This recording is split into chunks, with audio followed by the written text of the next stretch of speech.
अस्सलाम वालेकुम नाजरीन, मैं हूं आपका मेज़बान दिलशाद हुसैन। नाजरीन, आजकल सोशल मीडिया पर एक ख़बर गर्दिश कर रही है जो कि दुआ ज़हरा और ज़हीर अहमद जिनकी लव मैरिज होती है, और दुआ ज़हरा के वालिद साहब वीडियो एक जारी करते हैं कि मेरी बेटी कूड़ा फेंकने गई थी, कूड़ा नीचे रखने गई थी, फिर वो गायब हो जाती है। और मेरे पास ज़हीर अहमद की टीचर मेरे दरमियान मौजूद है। अभी इनसे पूछते हैं कि ज़हीर अहमद लड़का कैसा था, कैसा उसका किरदार था, कैसे वो पढ़ाई में जो है उसका क्या करैक्टर था, कैसे वो आता था, कैसे जाता था, क्या किस माहौल का वो आदी था। अस्सलाम वालेकुम। वालेकुम सलाम। मैडम साहबा, ज़हीर अहमद आपका शागिर्द था, कितने अरसे से आपका शागिर्द था? तकरीबन 3 साल से। 3 साल से आपका शागिर्द था। कौन सी क्लास में वो पढ़ता था? वो 8 में। 8 में पढ़ता था। अच्छा, जैसे वो आपकी क्लास में पढ़ता था, आता था, तो क्या उसका किरदार था? बहुत अच्छा किरदार था, काफ़ी अच्छा और ज़हीन बच्चा था। अच्छा। और काफ़ी तकरीबन पढ़ने वाला बच्चा था वो तो। लेकिन ये जो आजकल उसकी वीडियो वायरल हुई है, जो चल रहा है, उसने शादी कर ली है या किसी की बेटी को भगा के ले गया है, ऐसा तो कुछ हमने भी सोचा नहीं था, या उसके पेरेंट्स वगैरह ने भी नहीं सोचा होगा। आज तक उसने ट्यूशन में बैठ के भी किसी बच्चों के साथ ऐसी बात नहीं की थी या किसी लड़की को छेड़ा नहीं था, तो ऐसा तो कुछ भी नहीं था। लेकिन खुदा जानता है कि क्यों बना और कैसे हुआ ये। नहीं, 3 साल से आपका शागिर्द था, तो आपने क्या उस पर तवज्जो नहीं की? नहीं, अल्हम्दुलिल्लाह हम लोगों ने तवज्जो की है। हमें पता था ये बच्चा क्या कर रहा है, लेकिन यहाँ तक तो पढ़ाई के सिलसिले तक रहा है। मैं आपको वही बता रही हूँ ना कि हमारे पास तो ऐसा उसने कुछ काम नहीं किया। उसके बाद मेन चीज़ थी, मोबाइल भी नहीं था। मोबाइल भी नहीं था। तो ये देखें, उनकी 14 साल की बच्ची, बल्कि 18 साल की बेटी के साथ उसने जो है लव मैरिज कर ली है।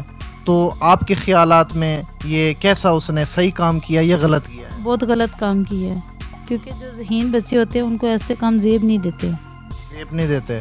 और आपने दुआ ज़हरा के वालिद का भी वो देखा होगा क्लिप, जिसमें वो कहते हैं कि मेरी बेटी जो है कूड़ा फेंकने गई थी नीचे, अब वो गायब हो गई है। उसके मुतल्लिक आप क्या कहना चाहती हैं? देखें, अगर उनकी बेटी कूड़ा फेंकने गई है, उसी टाइम वो वहाँ से गायब हो गई है, तो माँ बाप ने ज़ाहिर है उसकी तफ्तीश तो की होगी ना कि हमारी बेटी कहाँ पे गई है।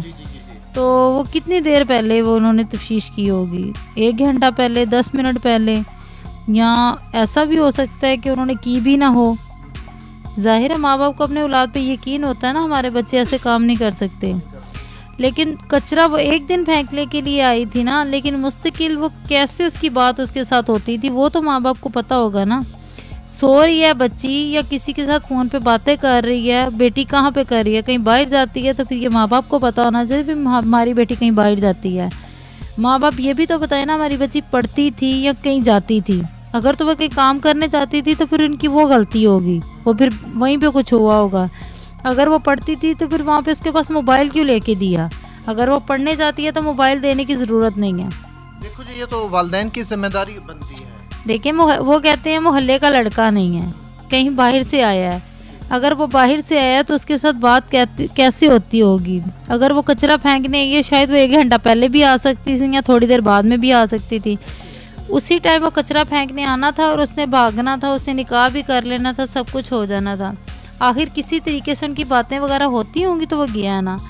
तो मैं उन वालिदैन से ये गुजारिश करूँगी कि कम से कम खुद भी तो सोचे। अगर वो तो बेटी चली गई है, लेकिन दूसरी बेटियों की ज़िंदगी के लिए या अपने ख़ानदान की या अपने हम जैसी बेटियों के लिए वो उनको इस चीज़ की नसीहत करनी चाहिए कि अपने बच्चों को मोबाइल ना लेके दें और देखें 1 घंटा हो गया हमारी बच्ची कहाँ गई है। अगर किसी शादी ब्याह में भी जाते हैं तो अपनी जवान बच्चियों पर नज़र रखो।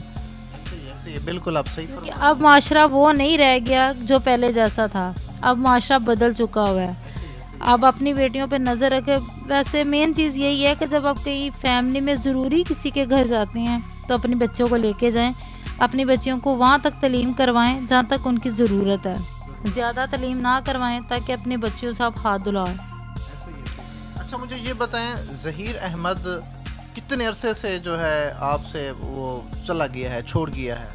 1 साल हो गया। साल हो गया आपसे जो है ना वो चला गया हुआ है। किसी और जगह पे दाखिला ले लिया? जी, वहाँ पे कहीं और चला गया, मुझे नहीं पता। ठीक है, ठीक है। नाजरीन, आपने ज़हीर अहमद की टीचर की गुफ्तगू सुनी है। ये वो बच्चे हैं जिनके ऊपर वालिदैन तवज्जो नहीं करते। मैं कहता हूँ ये वालिदैन की ज़िम्मेदारी है, वालिदैन का ये अव्वल हक़ है कि बच्चों के ऊपर तवज्जो रखें और बच्चों का ख्याल करें।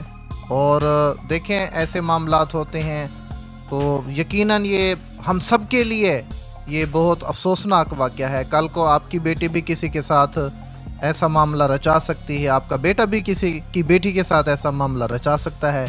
अपने बच्चों पर ख़ुसूसी तवज्जो करें तो अल्लाह पाक सबके बच्चों की हिफाजत फरमाए।